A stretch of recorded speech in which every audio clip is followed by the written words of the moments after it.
All I could hear were Bill's shoes squeaking and the heels of my boots clinking. We'll have to bear this in mind, Bill. Let me welcome you all, officially welcome you to the 9/11 Tribute Center presentation of We Were There. My name is Judith Pucci. I'm a Tribute Center walking tour guide. As you just heard Lee explain to you briefly in the film, we at Tribute are all people whose lives have been directly affected by the events of that day. We are an extremely diverse group of people. We are of different ages, from 17 to 90. We're of very different backgrounds. In the normal course of life, many of us would never have met. And now we share a powerful bond.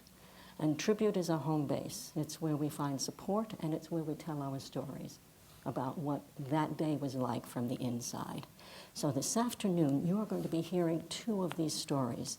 They're going to be told to you by the people who lived the events they will be telling you about. And I am very proud to say this. They are my fellow Tribute Center guides.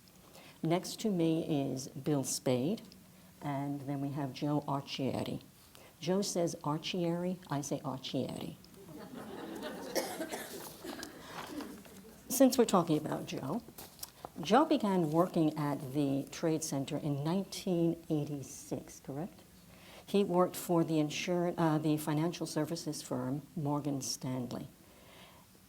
Their offices were at the Trade Center, so that means that Joe is a two-time survivor. He was here for the 1993 attack, as well as the one in 2001. Bill is a retired New York City firefighter. Before he became a firefighter, Bill was a New York City police officer. That was in 1984. Bill likes to jokingly say, and Bill can get away with saying this, he likes to jokingly say that the year after he became a cop, he was promoted to firefighter. He retired from the fire department in 2003. We're going to begin with Joe's stories. I'm just going to take a few moments to briefly set the scene for you. Joe's office was high up in the South Tower on the 72nd floor. Now, each of the towers, as you may know, was 110 floors each. So he was on 72. He was near the top of the building. At 9:03 that morning, the second plane struck that building about 10 floors above where Joe's office was. So if Joe was here, the plane comes in here. That's an important place to him to have been. Since the North Tower had already been attacked, Joe, like thousands of other people in that building, had already made the decision whether to stay at his desk or to evacuate. So I'm going to let Joe take it from there. You're welcome. Last year, I moved, and while packing, my wife came across several things she'd saved from 9/11. It was my ID card from the World Trade Center, some business cards with my 2 World Trade Center 72nd floor address on it, train ticket I used on 9/11, cards people had sent me, and a note from my friend and coworker, Jim. I'd worked with Jim for about 20 years, and when I first started working for him, people who really didn't know him asked me, how could I work for this guy? He was kind of short with people and had a very bad temper. But once you got to know Jim, you realized that his bark was a lot worse than his bite. And I always remember him sitting down trying to read the Wall Street Journal. If you look closely, he had a magazine which was usually tucked in between there. He was reading something not relevant to business. You got to know him, you realized he really had a kind and generous spirit. The morning of 9/11 started out as an ordinary day for me. I got up around 6. I was going to catch a train, leave my house at 6:30, try to get to work by 8. Around that morning, the train was a little late, so I didn't get to work till about 8:30. When I got to work, I got a phone call from Jim. He had hurt his back really badly, and he was a rather large guy, so he couldn't get out of bed. And so we're talking on the phone, and while I was talking, from the other side of the floor, a young lady started walking around telling everybody, number 1, that's the North Tower, is on fire and we have to leave. So I told Jim what was going on. I hang up the phone, and I walked out of my office. And in the office next door to me, there was another woman who worked with me, Kathy. And Kathy and I had both left the building together in '93. And I should say right here, that experience in '93 was like a real-life fire drill for us, because we realized how difficult it was to get out of that building and walk down 72 flights of stairs. So Kathy and I talked for a moment, and we made a decision that we were going to leave. Ironically, our intent was really just to go to another Morgan Stanley building in Midtown Manhattan and continue working. Little did we know what was going on. So the other people that worked for me, we got them together and we decided to leave. We walked to the stairwells. I got there to the stairwells and they were very crowded. Same as in '93, but in '93 I turned around, I went back and sat in my office for about an hour until I left. This time we decided we were going to take the elevators. Being on the 72nd floor, when you take the elevators from that floor, you would go to the 44th floor, something called the Sky Lobby. Got on the elevator, really an uneventful trip. People are joking around about how what a nice day it is and we're getting out of work. But as soon as we got to that 44th floor, we realized something different had happened. People started taking out their cell phones. No one could get any reception. We stood there for a while, and an announcement is made, and it was a very simple announcement. They said, "Building 2 is secure. Please return to your offices." I looked around. I saw some people going back upstairs. Fortunately, I did not do that. We stood there again for another moment or two. When we made our next decision, that would continue down. We entered the next set of stairs, walked down probably 3 flights of stairs when the building shook violently. You couldn't stand up. You had to hold on to the handrail. I have to tell you, I was really frightened. I don't know what I was thinking, but I know I was afraid. People all around, though, were saying to everybody to slow down, asking everybody if they needed help. But we continued walking down. Finally, we got down to the lobby. When we got down to the lobby, we couldn't exit normally through the regular doors because there was debris falling off of the building. So the guards that were there, and they led us underneath the concourse. It was a shopping center, and we walked underneath the shopping center, and we finally exit on Church Street through 5 World Trade Center. There was a Borders bookstore there. Remember, at this point in time, I still have no idea what's taken place, no idea what's going on. The only information was that one announcement. So when I come outside, I turn around, and I look at the 2 buildings, and there's flames and smoke coming out of them. People asked me what I was thinking, and I really don't know what I was thinking when I saw this. I had no idea what was going on. It was really frightful to look at. Then we make our next decision. The street's crowded with people, and our next decision is quite simple. We're going to continue to walk to Midtown Manhattan. Oddly, the New York City subway was still running, and we actually got on it, and we got on the train, and uneventful ride. There's one young guy on there, and he has a boom box, but he's talking about planes. We didn't know what he was talking about. We get to 49th Street, we walk towards the building we're going to, and as we're entering the building, we notice everyone's leaving. So we want to make some phone calls at this point, tell our families that we're okay, what's going on. So we go inside and we get up to one of the lower floors and there's a TV monitor on, and they're showing over and over again the South Tower collapsing. And at this point, we're probably going to a little bit of shock because we realize we just walked out of that building and we're thinking about all the people who we'd left behind. So I start making phone calls, try to call my wife. The phone is busy, so I call my friend Jim up, and I tell him I'm out of the building. I tell him who's with me. Finally, I call my wife. You could guess how it was on the phone. She was crying a bit. She remembered in '93 I'd called her right away, and she's looking at the TV, and she saw where the plane hit, and as Judith said, it was right close to where my office was. She probably thought I was dead. Got home that night. Went to the house. A lot of friends and neighbors were there. It was a nice scene, actually. A lot of hugs and kisses and tears. And after, when everyone left, my wife said to me that Jim came over to the house around 11 o'clock. I was surprised because I knew he couldn't get out of bed. And she said she was in the process of picking up my daughter from school, my younger daughter, and she met him as she was coming, and he was in the process of writing this note. And then he was on his way to go tell other people that I'd told him about that they were safe. Forgot about the note, didn't think much of it until we were moving. I never really told Jim thank you. He never really mentioned it much that he came over that day. Jim passed away a few years ago, and I'm sure if he knew I was talking about him right now, he'd really be ticked off at me. But nevertheless, there are all kinds of heroes, a lot of heroic acts, some big and some small, and that was just one of them. Thank you.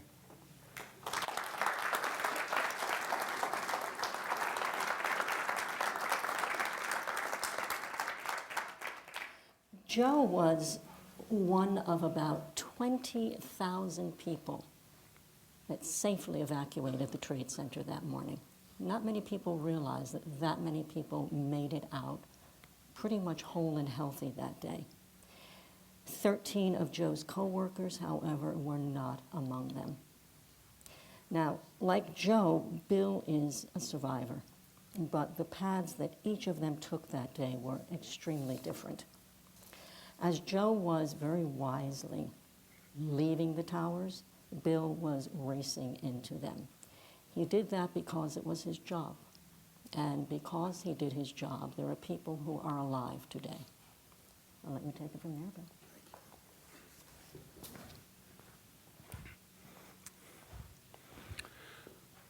August 28th, 2001, 27-year-old New York City probationary firefighter Michael Garumba loses his life in a fire on Staten Island. He leaves behind a pregnant wife and a 2-year-old son. I remember reading the accounts of this in the paper, and it bothered me deeply. September 1st, 2001, approximately 9 a.m. in the morning. I remember returning home from work after working 24 hours at the firehouse, coming in the door, being greeted by my 5-year-old son, Billy. Greeting him and then greeting my wife, holding my 2-month-old son, John, and giving him his usual kiss on the forehead. And I was off to the shower. I was getting ready for the funeral for Michael Garumba. After showering, I go to my room, and appearing in the doorway of my room is my son, Billy. And he gives me those eyes that say, you were just gone for 24 hours, and now you're headed out the door again? And I couldn't give in. And I say, hurry up, get dressed if you want to come with me. And he runs off. I go to my closet, and I look for my dress blue uniform, and I can't find it right away. And then finally, in the deepest part of the closet, I find it. Now, that's a good thing. That means I haven't worn it in quite some time. You see, it's usually reserved for line-of-duty funerals. I remember getting dressed, and then appearing at the doorway was my son, Billy. He's in his blue suit. I didn't have to tell him what to put on. He wanted to be like Dad. I'm taking him to the funeral for a couple of reasons. One, we usually spend our time together. The other thing, maybe he'll get to understand the closeness, the brotherhood of the fire department, what it is to have great friends. He'll see that there. And also, maybe if something happened to me, he'd understand what a line-of-duty funeral is all about. And we head off. September 14th, 2001, about 2 a.m. in the morning. I wake up in Metropolitan Hospital in New York City, full of sweat, soaking wet. I haven't been able to sleep in 3 days. I am going through so many different emotions. I said, I got to get out of this bed, and I got to write down what's been going through my mind. I remember going over to the nurse's station at that time, and I asked the nurse, can I have a piece of paper? I have to write some things down. And she hands me a piece of paper.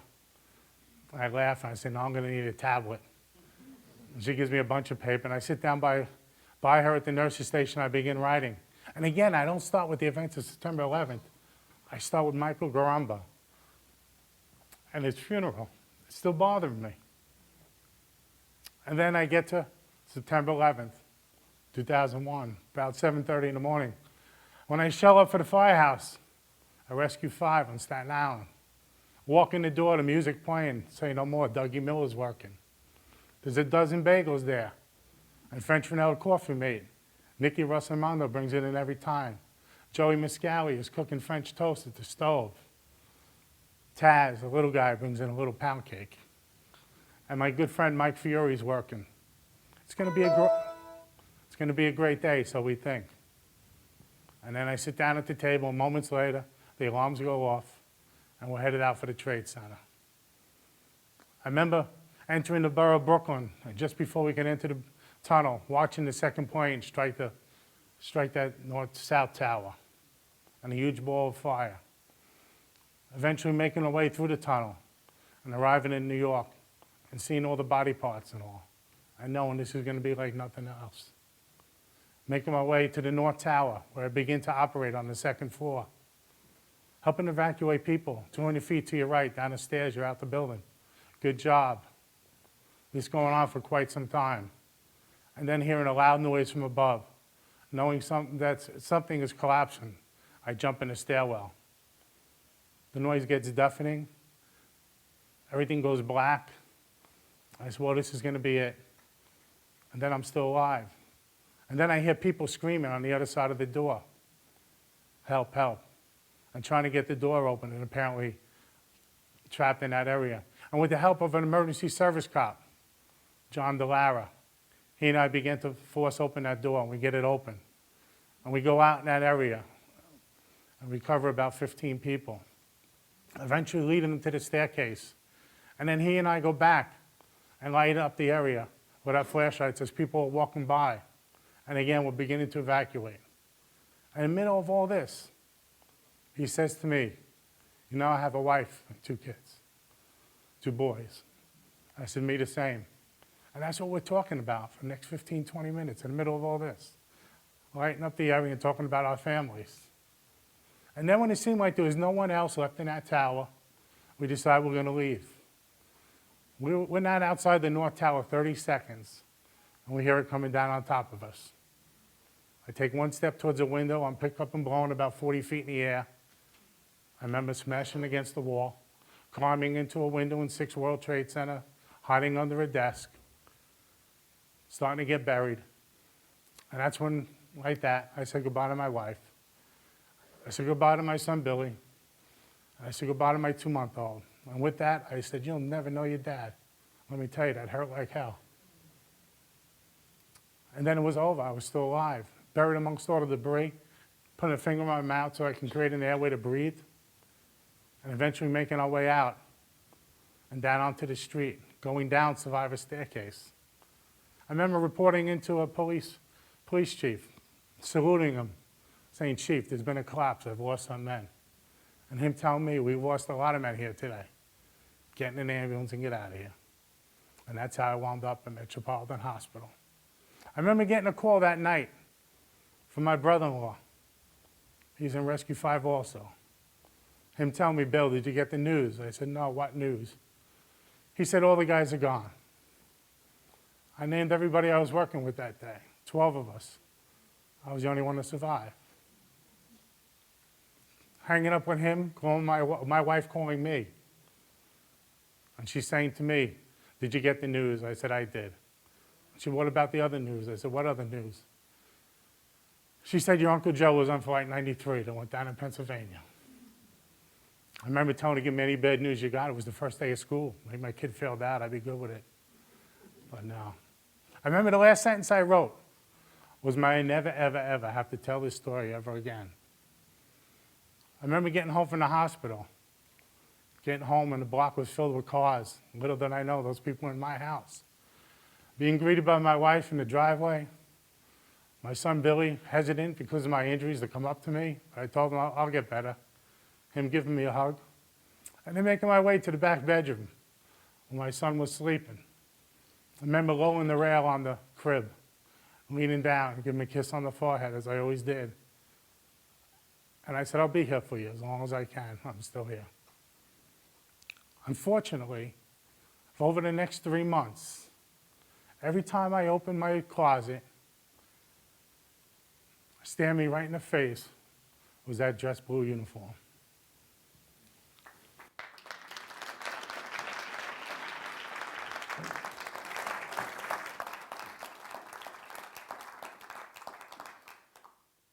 For our fire department, the first attack took place just as the night shift was ending and the day shift began.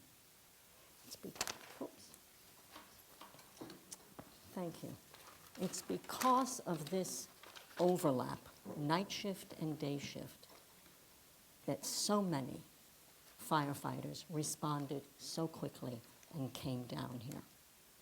It's the reason why, when Bill told you in his story that he was told that we lost a lot of men that day, the number is 343. And that was New York City firefighters. 23 New York City police officers dead. 37 Port Authority police dead. September 11th is the worst loss of first responders in a single event in United States history. Bill went through years of counseling to be able to share his story. And as he will be the first to tell you, sharing it has helped make his recovery possible. What I'd like to do now is just open this up to you. If you would like to ask any questions, this is your moment. Just take a moment and see if anything comes to mind. Did you feel heat? Was there a lot of heat in the towers? No, not at all. Debris, smoke? Much debris, you couldn't see your hand in front of your face. The air was chewable. It was that thick. That was because of all the particulates in the air. Everything was pulverized when that south tower came down. But you were low in the building and hence not feeling any of the heat. Correct. Okay. Anyone How else? did you get out of Please. the building? After you got blown into the wall and... How did they get out? Myself, and it turned out to be 3 other firemen were blown into that room. We laid on the floor because of the smoke and the heat and the fire that was around us, and it took us about an hour to get out. We found an open window up top that we were able to jump out of. I'm sorry, I just realized I wasn't repeating the questions, but I think from Bill's answer you probably all understood what the question was. But please allow me to redeem myself. Somebody else asked a question. They'll fire me. Oh, come on, one more question. How many people are sick from all the stuff in the air now? How many people today, in terms of firefighters, or just in general? How many people are sick today because of, Doses and all that stuff. right, what was breathed in, all of the carcinogens and so forth that were in the air that day? Bill, do you have any idea in terms of the fire department? No, many have already perished, but I couldn't give you the exact amount. Yeah, I was just told by a firefighter that the number of firefighters who have died since of September 11th related illnesses is over 100, and many of them more are having symptoms. In terms of just the general public, that is something that I have no information about. The reason that we know very well, especially the firefighters, is that up at Mount Sinai Hospital, they have a program where they are tending to and keeping track of all of that information. But it is not limited to the first responders. Everyone who was affected that day can be seen in that program. Well, let me just wrap up with this. One more question. Oh, we have another question? Oh, please. Well, mine's for Joe. Joe, where you were in 1993, did you ever think that could happen again? Not really. Because of 1993, 93. did Joe think that anything like that would happen again? I didn't think it could happen. The head of security at Morgan Stanley, though, did, and he was the man who predicted 9/11, Rick Riscola. He was. So what was it when they made the announcement that made you go against what they were saying? I guess I never followed instructions very well. Seriously, though, many people have asked me that question. I don't know the answer. I just felt, for some reason, that I had to leave. I think it was mainly because in '93 I did realize how long it took to get out of the building, and it's better to be out of there than to be inside when something was going on. Well, if another question does occur to anyone, I just want to invite you all after the program. We will be outside that exit door, so if you'd like to continue this, please feel free. I want to thank you two both, really, for doing this. It was generous of you. And I want to thank all of you. This is not just polite, happy talk, thank the people. Quite genuinely, thank you. You probably don't realize this, but you are essential to our storytelling, because with you together, we take here a piece of that brutal day and we create from it a life-affirming experience. We hope that what you have heard here today will enrich your time at the museum. So on behalf of the Tribute Center, on behalf of the boys and me, thank you from the heart, truly. Thank you for sharing your time with us.